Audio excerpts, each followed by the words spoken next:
Hi, I'm E.T. Lewis and welcome back to my channel. And if you're new, welcome. If you are not new, welcome back to my channel. If you haven't already, hit that subscribe button and the little bell so you get notifications on all my latest videos. And if you like this video, please hit like. Please visit the comment section and leave a comment because I'd love to read them and get back to you. And today I'm doing a Dark Shadows review. I've got the Barnabas ring on today, and you can't see it, but I do have this. It's just out of frame, dang it, my hands are resting on it, as they call it on the Dark Shadows, the Willy Whacker. So, today I'm doing a Dark Shadows review. It's been a little bit. When was the last one I did? I'm thinking the last one I did was The Rage Beneath, the Dark Shadows Big Finish Audio's Season 1 finale.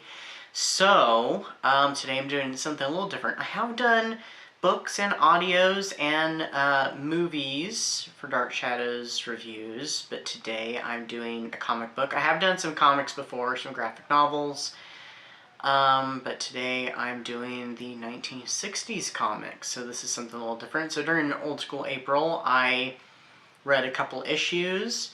I also read the original series Story Digest, which that'll be for another day. Now, I have read at least one of the Dark Shadows comics from the 60s. I have a couple issues somewhere. I'm not sure where. But I hadn't read the original first two issues. So Gold Key Comics started Dark Shadows comics back in 1968, and they ran through 1976, so long after the show. I mean, the Marilyn Ross books, they went a couple years, I think, after the show, but the comics had a much longer run. So today I'm going to be reviewing issue number 1 and issue number 2. So for issue number 1, we start off with the backstory of Barnabas walling up the evil Reverend Trask and Barnabas becoming cursed by Angelique. We then flash forward to the present day, 1968, we assume anyway, where Dave Trask and his college buddy Ed are making a venture to Collinsport to try and find out what happened to Dave's ancestor, the late Reverend Trask. Of course, they meet Barnabas, and he kind of tries to dissuade them a little bit, but Cassandra Collins at Collinwood gives them some alternate information and leads them on a deadly wild goose chase. In the meantime, a citizen of well, we assume she's a citizen of Collinsport because she didn't come with Dave and Ed, so I'm not really sure. They obviously know her, but her name is Jane, and she sees Barnabas transform into a bat. So Barnabas feels that he is endangered even more besides Dave Trask and his friend, but also from Jane and what she saw. So this one, the story started out pretty solid, then it gets a little convoluted toward the ending, and I was a little confused really how it resolved. I know how it resolves, but I'm just kind of like asking myself now, how is that? That was my main drawback. Also, the story seemed to meander just a little bit.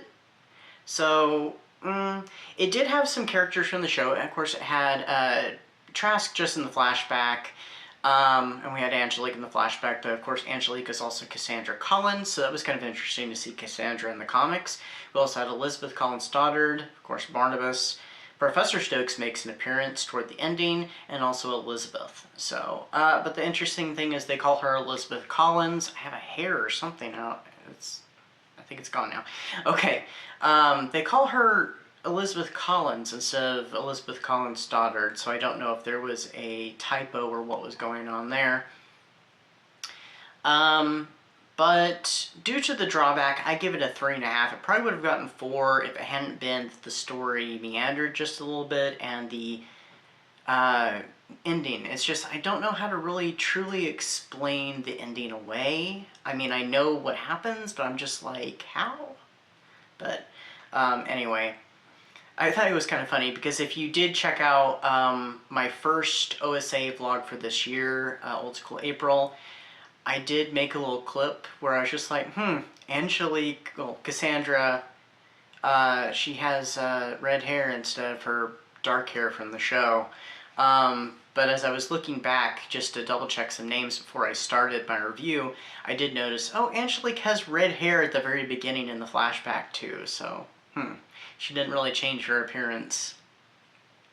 So, issue number 2 of Dark Shadows is another story that features Barnabas and Angelique. They're the only characters that show up from the show.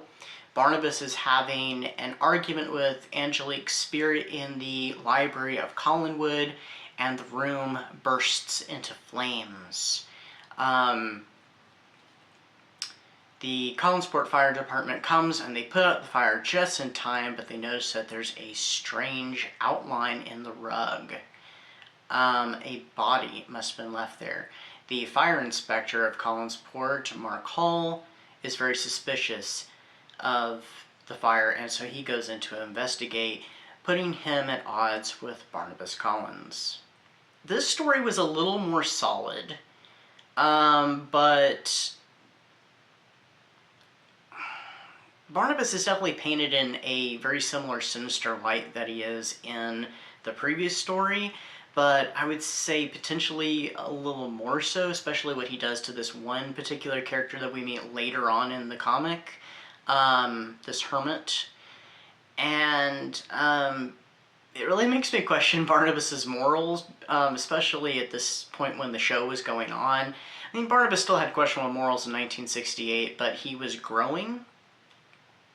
So, I don't know, it seemed rather odd, and the story seemed a tad silly to me, so it got slightly lower rating than what I gave the previous one. So I gave this one only 3 stars. They were both very enjoyable. I did like the art style from Joe Certa, who illustrated both comics. I believe he's credited anyway, because I read these in digital format. So, but yeah, I love the art style. It's great. It's just kind of funny how Angelique is depicted with red hair and how she looks nothing like she does in the show. But Barnabas, of course, doesn't look quite like Jonathan Frid, but you can tell who he is. But yeah. I think I did ultimately enjoy the first story a little bit more, though the story had some issues. The second one was a little more solid. It was just that my main complaint with it was that it just seemed a little, The other story was a little more interesting, but yeah, it just seemed like it went on for too long and then had that really bizarre ending. But yeah, that's my review for today. This is part of my celebrating 20 years being a Dark Shadows fan, which technically will hit in late August, early September. Now, I had been introduced to Dark Shadows earlier than that by a couple years because I was shown the Best of Dark Shadows VHS. And then I didn't actually see any of the show for a couple of years until late 2005. So, I should share that story sometime, but not today. So anyway, I hope everybody is enjoying their May, enjoying the late spring as we are heading closer to summer, and I hope you're all staying safe and staying spooky, and I'll see you next time. Bye-bye.